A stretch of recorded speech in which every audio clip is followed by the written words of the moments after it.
अगर एक पति पत्नी के रिश्ते में कोई तीसरा इंसान आ जाता है तो वो रिश्ता रिश्ता नहीं कहलाता। उस रिश्ते को तोड़ देना ही अच्छा होता है।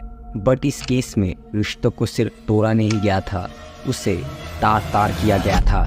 I am talking about Vinod Barrera murder case.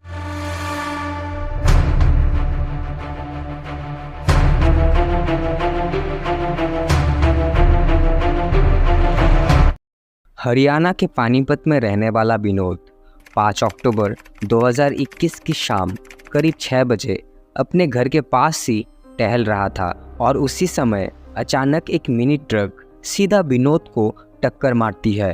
टक्कर इतना खतरनाक था कि आसपास के लोगों को लगा विनोद मर चुका है, बट शायद ऊपर वाले का कुछ अलग ही प्लान था। विनोद उस एक्सीडेंट में बच जाता है पर उसका दोनों पैर टूट जाता है। फिर उसके बाद विनोद के परिवार वाले उस ट्रक ड्राइवर के ऊपर पुलिस कंप्लेंट दर्ज करवाते हैं।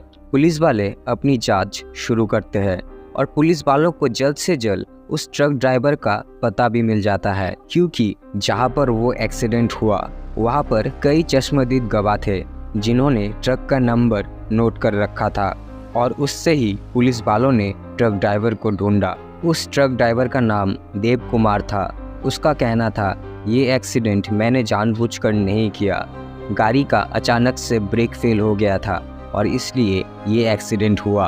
उसके ऊपर एक्सीडेंट के चार्जेस लगे और हमारे इंडिया में एक्सीडेंट करने से क्या सज़ा मिलती है ये तो आप सभी लोग जानते ही होंगे। हमारे इंडिया में एक्सीडेंट को लेकर उतनी कड़ी कानून नहीं है और इस चीज़ का फ़ायदा उठाकर ट्रक ड्राइवर देव कुमार एक हफ्ते के अंदर अंदर ही जमानत पे छूट जाता है। पुलिस वालों को इस केस को देखकर लग रहा था कि शायद ये ट्रक ड्राइवर सच ही कह रहा होगा, ब्रेक फेल होने के कारण ही ये हादसा हुआ होगा। बट इस हादसे के 2 महीने बाद जो हुआ वो किसी ने भी सोचा नहीं होगा। 10 दिसंबर 2021 करीब सुबह 11 बजे अचानक ट्रक ड्राइवर देव विनोद के घर पहुंच जाता है। फिर थोड़ी देर बाद आसपास के लोगों को विनोद के घर से गोली चलने की आवाज़ सुनाई देती है और विनोद की पत्नी की चिल्लाने की आवाज़ भी। और जब आसपास के लोग विनोद के घर के अंदर घुसते हैं तो उन्हें विनोद फर्श में लेटा हुआ मिलता है,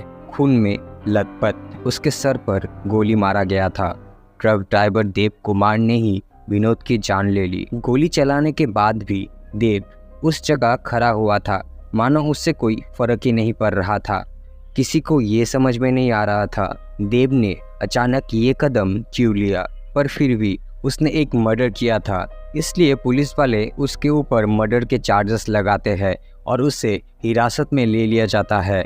और पुलिस वाले देव से पूछताछ शुरू करते हैं। पूछताछ में देव बताता है, मैं विनोद के घर उससे एक्सीडेंट के लिए माफ़ी मांगने गया था पर उसने मेरी माफ़ी कबूल नहीं की और मुझे अनाप शनाप बोलने लगा और मैंने गुस्से में आकर उसकी जान ले ली। देव कुमार ने अपना गुनाह कबूल किया था और उसके ऊपर सेक्शन 304A लगाए गए, जिसमें उसने गुस्से में आकर किसी की जान ले ली, ना कि किसी सोची समझी साजिश के तहत किसी की जान ले ली। क्योंकि मर्डर केसेस में ये दोनों बातें काफ़ी अहम होती है।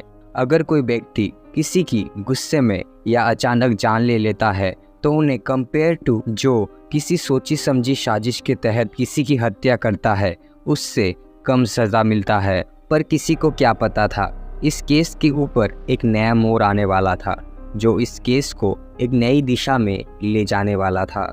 इस केस की सुनवाई चली रही थी।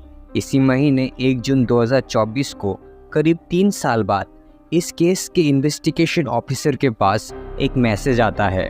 वो मैसेज किसी दूसरे कंट्री से आया था, जो कि विनोद के भाई ने ऑस्ट्रेलिया से भेजा था। उस मैसेज में लिखा था, विनोद के कत्ल के पीछे किसी अपने का हाथ है और देव कुमार जिनको आप लोगों ने पकड़ा है वो सिर्फ इस सोची समझी साजिश का एक मोहरा है। उस मैसेज को पढ़कर इन्वेस्टिगेशन ऑफिसर इस केस को फिर से इन्वेस्टिगेट करना चाहते थे और इसलिए पानीपत के एसपी से इस केस को फिर से इन्वेस्टिगेट करने के लिए इजाज़त मांगते हैं और वो मान भी जाते हैं, बस इस शर्त में कि इन्वेस्टिगेशन के बारे में मीडिया या किसी को कानों कान खबर ना लगे। इन्वेस्टिगेशन ऑफिसर पहले तो ट्रक ड्राइवर का फ़ोन डिटेल्स निकालते हैं।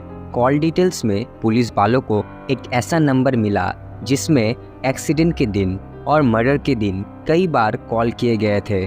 पुलिस वालों ने जब इस नंबर की जांच की तो उन्हें पता चला ये नंबर किसी सुमित नाम के एक आदमी की है। सुमित पानीपत के एक जिम में ट्रेनर था।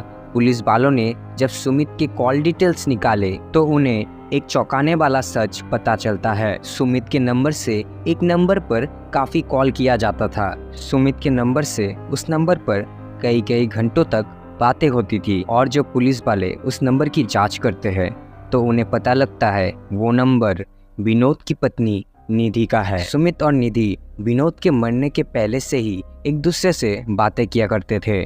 पुलिस वालों को इस मामले में एक नई कड़ी मिल चुकी थी और इसलिए पुलिस वाले सुमित को पूछताछ के लिए बुलाते हैं। जब सुमित के सामने वो कॉल रिकॉर्ड रखा गया तो हर एक सच जो छुपा हुआ था वो धीरे धीरे बाहर निकलने लगा। सुमित बताता है, मेरी और निधि की मुलाकात 3 साल पहले जिम में हुई थी और वहाँ से ही हम दोनों का अफेयर शुरू हो गया और इस बारे में विनोद को पता लग गया था और इसलिए निधि ने विनोद को मारने का प्लान बना लिया। प्लान के तहत विनोद को मारने के लिए देव को 10 लाख रुपए दिए गए और ये मर्डर एक्सीडेंट लगे इसलिए ट्रक से कुचल के मारने का प्लान बनाया गया।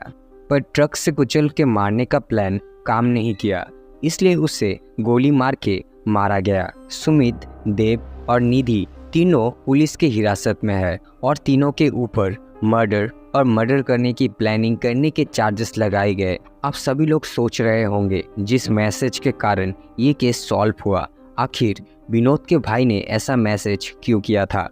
आखिर उस मैसेज में क्यों लिखा हुआ था विनोद के मौत के पीछे किसी अपने का हाथ है? विनोद ने अपने भाई को पहले ही बता दिया था कि उसकी बीवी उसके साथ चीट कर रही है और विनोद के मौत के बाद निधि और सुमित खुलेआम एक दूसरे से मिल रहे थे। ये बात भी सुमित के भाई को पता लग गया था इसलिए उसने पुलिस वालों को ऐसा मैसेज किया था।